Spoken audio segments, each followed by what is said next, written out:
कैसे जाने कि हम उपासना के फल को प्राप्त कर लिए? लक्षण है उसके।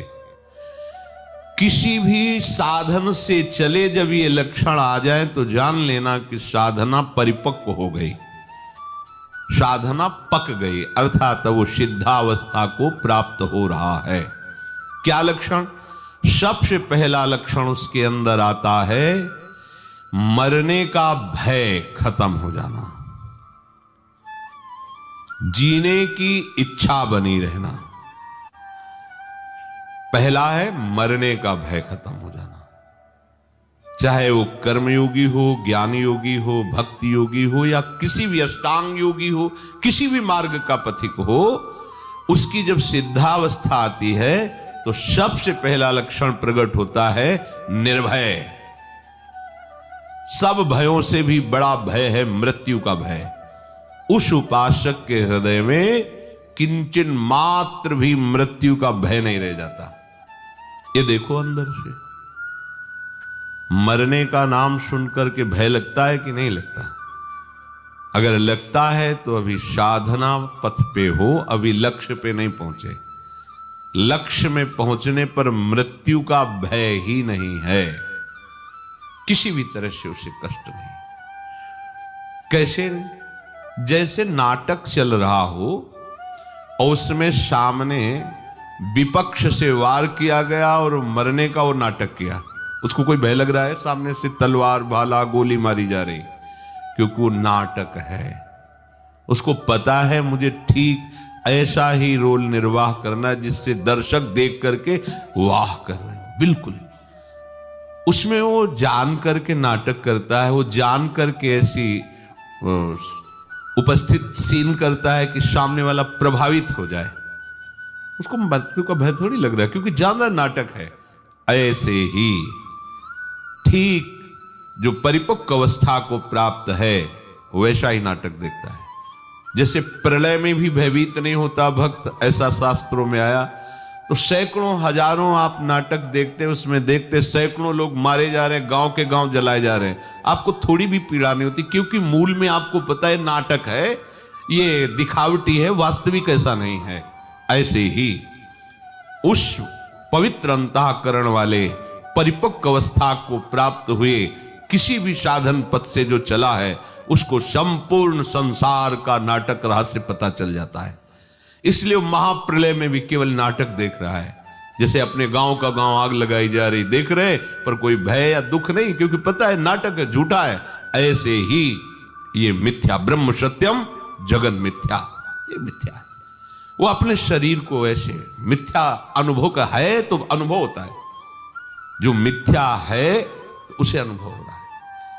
अब उस असत शरीर के छोड़ने का उसे कोई भय नहीं है, क्योंकि उसने पहले ही छोड़ दिया है। माना हुआ अपनापन प्रभु के चरणों में ऐसा समर्पित हुआ कि देह शुद्ध ही गई, देह कुटुंब ते जाए छूट सब ही विधि नातो। जब तक मरने का भय है तब तक परिपक्व अवस्था नहीं है।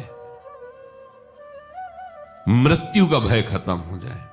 जांचो, यहां सब एक मिनट में लीला प्रवेश की बात करते हैं। मुझे भगवत प्राप्ति हो गई, मुझे ब्रह्म बोध हो गया है, तो ऐसे कपड़ा क्यों रखे? बोले वो व्यक्ति दिखाई देते हैं ना, ब्रह्मबोध हो गया और व्यक्ति दिखाई देते हैं। जिसे ब्रह्मबोध हो जाता है उसकी ब्रह्म दृष्टि हो जाती है, व्यक्ति कहां? गलत नहीं चलो, सही से चलोगे तो ब्रह्मबोध हो जाएगा। इसीलिए तुम्हें मनुष्य शरीर मिला है। हाँ, वो मुझे राधा कृष्ण का साक्षात्कार हो। अरे जब तक मैं हूं तू है तब तक कहां साक्षात्कार है? जिन्हें साक्षात्कार होता है वो वही होते हैं। जानत तुम्हें तुम्हें हो जाती।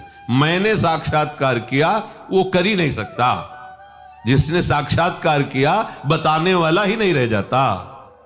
जो बताया जाता सब बाहरी बात होती है, आंतरिक तो बता ही नहीं रहता।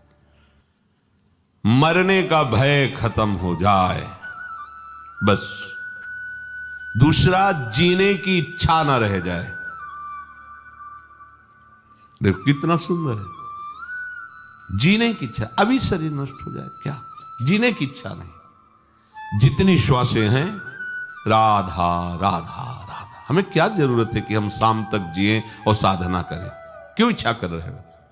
श्री जी की इच्छा है कि यही श्वास आखिरी हो तो राधा हो गया। इसलिए हम हर श्वास में राधा बोलेंगे। पता नहीं कौन सी श्वास हमारी आखिरी हो, हम क्यों जिए? अगर जीने की इच्छा है तो शरीर राग है, शरीर राग है तो भोग का सुख भाव है, भोगों का सुख भाव है तो संग्रह बुद्धि है, संग्रह बुद्धि तो जिसको हमने संग्रह किया, जिसे अपना माना वो छूट जाएगा, इस बात का भय है। इसलिए मृत्यु से भय लगता है और जीने की इच्छा रहती है। शरीर राग, कर्ता भोक्ता भाव, यही भय प्रदान कर रहा। मूल बात समझिए, जीने की इच्छा खत्म हो जाती है। जब तक जीने की इच्छा है तब तक अज्ञान है, मरने का भय है तो अज्ञान है। कुछ भी पाने की इच्छा, तीसरा, पहला मरने का भय, दूसरा जीने की इच्छा और तीसरा कुछ भी पाने की इच्छा। कुछ भी, कुछ पाने की इच्छा नहीं, जा ही न चाहिए कबहू कछु। तो कह दे कि प्रभु की पाने की इच्छा। तुम यहां सिद्ध के लक्षण बता रहे, साधक के नहीं। जो सिद्ध हो चुका है उसे कुछ पाने की इच्छा नहीं रहती, कुछ भी पाने की इच्छा नहीं रहती। क्योंकि जिनके पाने के बाद कुछ पाना बाकी नहीं रह जाता, वो प्राप्त ऐसे हो जाते हैं कि अपना पता ही खो जाता है, वही वो रह जाते हैं। कान भय प्राण में, प्राण भय कान में, ही में न जान परे कान है कि प्राण है। प्राणनाथ श्यामाजू का ऐसा अधिकार हो जाता है, संपूर्ण इंद्रिय मन बुद्धि चित्त अहंकार स्वभाव सब भगवत में, सब प्रभु में। तो जब तक खोज चालू है तब तक मैं है, और जब खोज पूरी हुई तो जिनकी खोज है वही रह जाते, खोजने वाला नहीं रहता, खोजने वाला ही नहीं रहता। पाने की कोई भी इच्छा, कुछ भी पाने की इच्छा, ये कचाई है, और वही सिद्ध है जिसे कुछ पाने की इच्छा नहीं। करने का राग, ये करना है, जब तक ये है तब तक वो परिपक्व अवस्था को प्राप्त नहीं है। महापुरुषों के द्वारा भी चेष्टाएं होती हैं जिसे आप कह सकते हो कि उन्होंने वो किया, आप कह सकते हो वो नहीं, क्योंकि उनका कुछ भी नहीं बकाया रहा। तो जो क्रिया हो रही, तुम निमित्त केवल उनको दे सकते हो, करने वाले प्रभु ही हैं, क्योंकि उनके मन में, बुद्धि में, चित्त में, अहम में, चेष्टा में केवल प्रभु होते हैं। प्रभुमय होकर के प्रभुमय जगत में प्रभुमय कार्य हो रहा है।